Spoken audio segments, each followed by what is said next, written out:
Which Mandela effect messed up your head the most? Story 1. I spent my formative years at my parents' family owned restaurant, Amelias Pizza. My earliest memories are of learning how to fold a pizza box, stealing pineapple and pepperoni from the ingredients table, and riding in the back of my dad's Toyota Celica on deliveries, where he promised to give my brother and me any tips he made if we could win the quiet game. Now, nobody in our family knew the original Emilio. The store had been in business for years before my parents bought the place when they were in their early 20s. They kept the name, the recipes, and even some of the staff when they took over. Some old-timers claim to remember a Mr. Emilio who would drift in and out to check up on the place. A few of our customers claim to have been ordering from us since Emilio Vespucci, or was it Vespucci? It's been so long, who could know? Anyway, Emilio himself used to work the phones and take deliveries. It was subtle, it was minor, but it was always there. Emila or Emilio? Just one letter, but also a whole extra syllable. It was probably just a trick of the memory, and yet we met people in this little town who were adamant that the name had been changed. We sponsored some local house league teams, baseball in the summer and hockey in the winter, and both the league conveners remembered our store from before we owned it. The ball team even had an old photo of Amelia's Pizza Tigers in their office. The hockey league was happy to reestablish their relationship with the line of folks at Amelia's Pizza. Over the years, we would get calls or drop-ins from old customers who demanded to know why we changed the name. Most of them were like, I get it, Emilio sounds more Italian, but surely registering everything and changing all the signs was a pain, right? Why do it for something so small? The sign, this is what my father always came back to. The sign said Emilio. It wasn't exactly an old sign, but it was like that when we bought the place. A piece of printed acrylic that hung in front of neon lights wasn't something you could change on a whim. It was $3,000. And besides, it matched the official name on everything we'd bought. One day, a customer brought in a fridge magnet that said Emilo's. The ones we gave out said Emilia. We were stunned. It had the same font and everything, and the thing had a date on it. Happy New Year, 1980. We bought the place in 1988, 2 years before I was born. Sometime in that window, the name had been changed, and I'd been raised in a castle of lies. We changed the name and reverted to Emilo's. We'd recently had a tiff with the Yellow Pages over a misprinted ad and won in court, so they owed us a lot. We switched the name, the sign, and the magnets, and even peeled the I off the side of the cars. We sent out, "You were right," flyers instead of our regular mailers and started selling the Emilio Returns combo. We still wondered why this had happened though. Was it just that the former owner wanted to sound more Italian? Well, one day in 2002, we got our answer. When an old man came around and ordered a slice of cheese pizza, I was sitting in front playing Game Boy while he sat and ate. Good to see you're looking after the old place. My dad used to get this all the time, but over the last decade, he'd met just about all the former customers. Still, new and old faces showed up from time to time. The man told me his brother used to own it. I asked if his brother was Joe, the man my parents bought the store from, and the guy chuckled. No, my brother's name is Emile. Who? Emile? It took every ounce of discipline I could muster to not run to the back of the store before this guy disappeared like the ghost he obviously was, but when I returned to the storefront with my father, the man was still there and very much still real, chewing his cheese pizza and squinting toward the ovens. After a brief talk with my dad, the guy says, Yeah, Emile ran it back in the 70s. Well, this was it then. This was the line to the goddamn source, and we could finally find out what Emile named the place. It turns out we were mostly right. Emile, who is Italian, but not Vespucci or Vespucci, we have no clue where that came from, was always called Emilio by his older relatives. The guy explained to us that the Italian language itself was only truly standardized after the country took up technology like radio and later television in the mid-1900s. And some of his family from the old country never liked the idea of using Mussolini spelling, so everybody sort of did things differently. In fact, when this story took place, Italian was not even the language of Italy. He's the only person I've ever heard say Mussolini spelling, and to this day I haven't ruled out the possibility that he was a ghost, so consider everything he told me to be apocryphal at best. So anyway, Emilio was a nickname, and that's what he called his pizzeria, right up until 1982, when the acrylic company he'd contracted to make the sign botched the job and shipped him one that said Emilio's. Obviously, the manufacturer was embarrassed and offered Emile a choice. They could replace the sign with the correct one, or they could give him half his money back and install the botched one today for no additional charge. He took the bad sign and the refund but left everything else the same, figuring his customers would find it funny, hence why all the old-timers remembered it was strange, and he could just change it back later when the sign wore out. When he sold it to Joe, Joe started matching everything to the sign, hence the strange duality we inherited a few years later. We ran the place for another 6 years until the restaurant hours caught up with us too.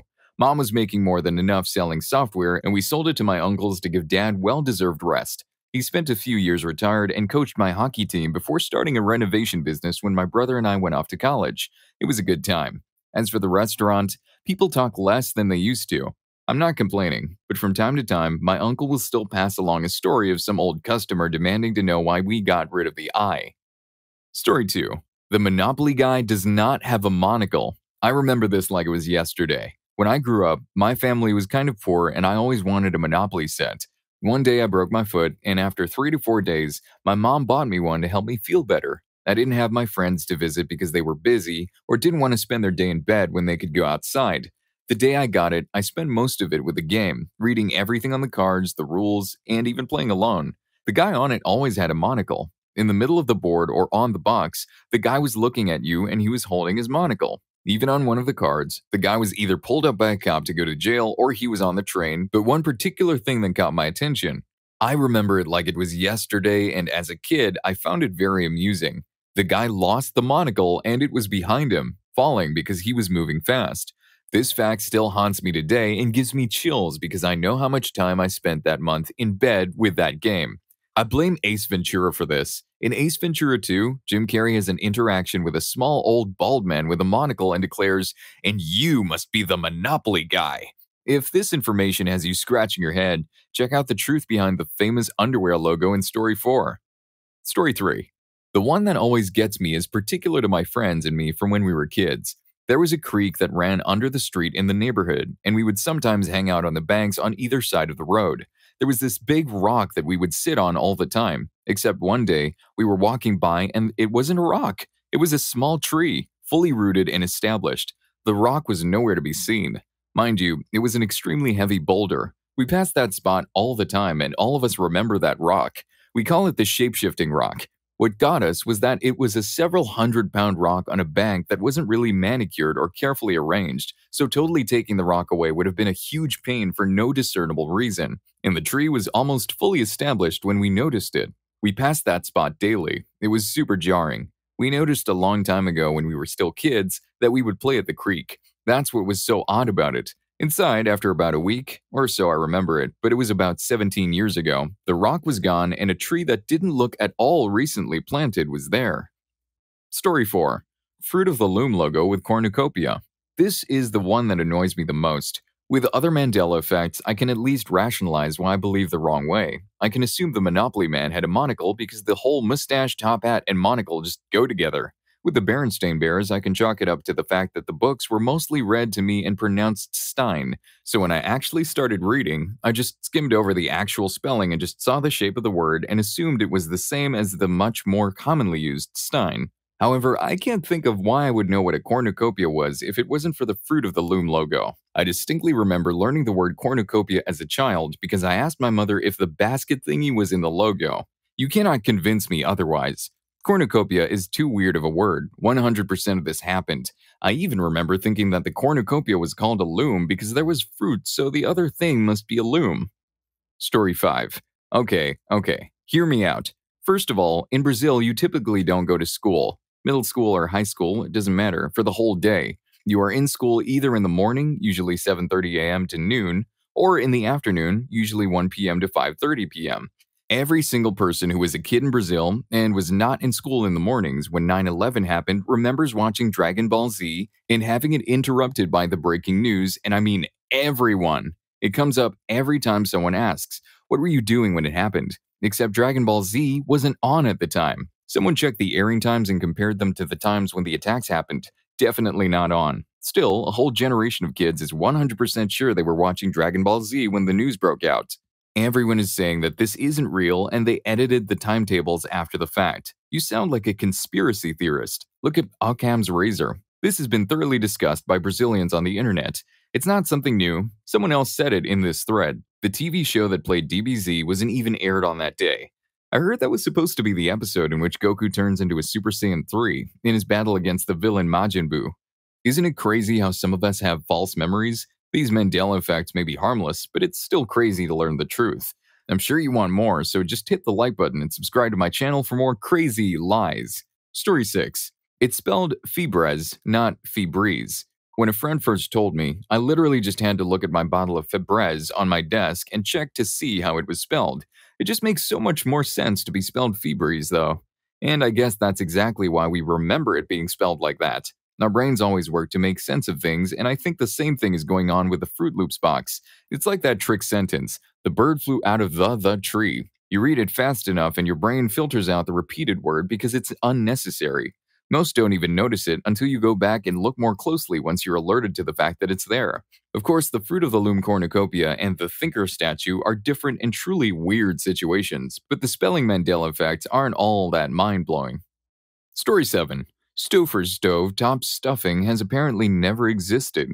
Stovetop stuffing existed and still exists. It just never was Stouffer's brand. It's General Foods. Stouffer's also exists and sells other food items. They both are pronounced very similarly, so it's easy to see why some people assumed it was part of the same brand.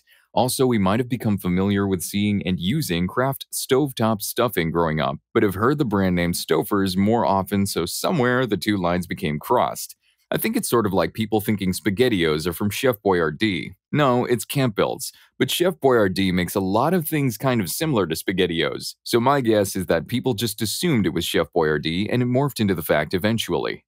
The human mind is incredibly good at creating new memories that never happened. I read about a study once where they had a test subject's family and friends start talking about an event that never happened, and that test subject would start remembering it and coming up with all sorts of details for what happened, seemingly to truly believe the non-existent event happened. It's wild. Anyway, the point is, they assume it's Chef Boyardee, and then when they think about it later, they create a logo or a memory of looking at a can that says Chef Boyardee that never existed or happened.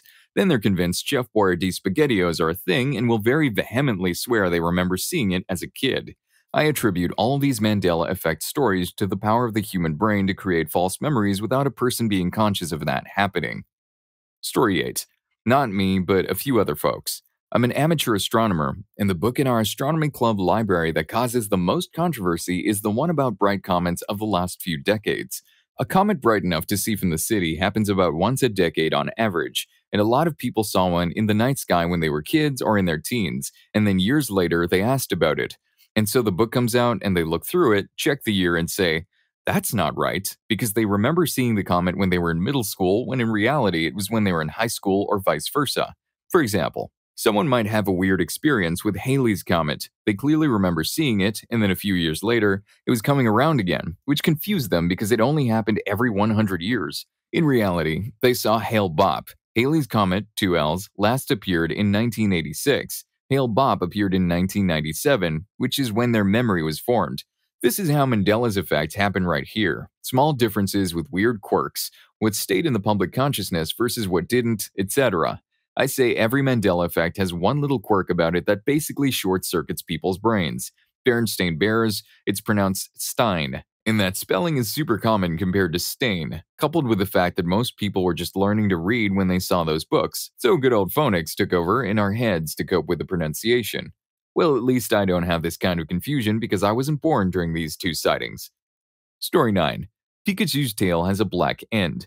Pikachu doesn't have that. It's because of his ears. Our brains remember the black tips, and we probably tried to draw him from memory as kids and assumed symmetry with black tips on the ears and tail. Also, I think a lot of people get confused by this because of Pichu, who has a black tail. Pichu has a black tail, and Pikachu has brown at the base of the tail that fades to yellow as it goes to the tip. I think it's a combination of those factors, bad memories, and the whole reason we are here, the Mandela effect. Story 10. Ed McMahon never did Publishers Clearinghouse Prize Awards. Two totally different things got conflated in the public consciousness. Ed McMahon was the spokesperson for American Families Publishers Sweepstakes. Publishers Clearinghouse is the one that showed up at the doors with the giant checks with their prize patrol. Somehow, it got crossed in the public's minds that Ed McMahon would show up at your door with a giant check. He even cameoed in episodes of TV sitcoms doing that, even though American Family Publishers never did the giant checks. Story 11. The song that never ends from Lamb Chops is actually the song that doesn't end. The title is The Song That Never Ends, and the fact that the true lyrics are doesn't end changes nothing. I and plenty of others have always said Never Ends because that was the title, as Wikipedia states, is a known variation. But here's the thing. This is one of those songs that gets sung at summer camps, etc., and it makes sense that the lyrics would drift when it gets far out of its original context. That drift happens all the time with things that are passed around orally. The regional and historical variations in children's playground hand-clapping games and rhymes or songs used for skipping rope come to mind too. Great. Now it's stuck in my head. Story 12. This one's a bit more personal to me, but growing up, my mom and I always made an effort to go to the beach every Friday afternoon. When it got too dark to be in the water, we would make our way to the park that was right next to the beach. On some Fridays, we would just chill on one of the sides and look at the stars. One day, I saw this light spinning around, and I remember asking my mom what it was. She told me that it was a lighthouse and that it's used at night to stop ships from crashing to the shore. I remember this vividly because it was kind of like my gateway into hyperfixating on sunken and shipwrecked ships. Years later, over a decade later, so this was probably in the mid-late 2000s, I got back into lighthouses. I go online to see if this lighthouse that I saw was still in commission, and I can't find any traces of it. So I asked my mom, and apparently this conversation we had never took place, according to her. I insisted, and finally she's like, "I don't know, babes, I probably forgot." So I went looking deeper, and apparently there was never a lighthouse where I thought it was. To this day, it messes me up because I know what I saw and what we talked about. Story 13. I have no clue if this counts as a Mandela effect or not. When I was a kid, I moved into a town and I started to walk my dogs up near the field by my school. One day, after about a year of moving, near the end of the school summer holidays, this father and daughter would be walking up to the field at the same time as me, so I got to know them quite well. They had moved there the month prior, and the daughter was going to be at the same school as me, just a year below me. I learned where they lived, and it even got to the point where they'd invite me into their back garden when I was walking past their house while they were getting ready to leave for the park. This happened a few times a week for a couple of months. One day, they didn't seem like they were coming out of the park, so I just went on ahead.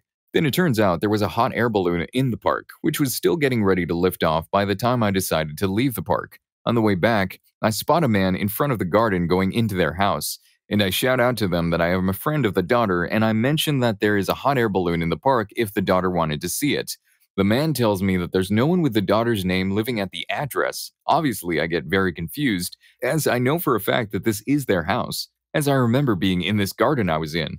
So then I say that I distinctly remember there being a father and a daughter in the house, and I say their names, and the man is very confused with me. He says that there was no one with those names who had lived at or even visited this address in his 40 years of living there, and he says I must have mistaken his address for someone else's or something like that.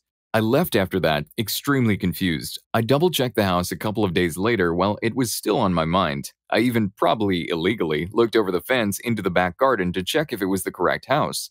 It was. I never saw the father and daughter again, and I never saw any for sale signs or anything else whenever I visited their house, so I was fairly certain they didn't move.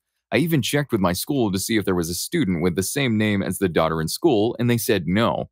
Even now, 15 years later, I have distinct memories of walking with them and becoming friends with them. I don't remember their names anymore just because it's been a while, and I remember faces more than I do names. Whenever I pass by that house, I always get a strange feeling of knowing something that no one else seems to know.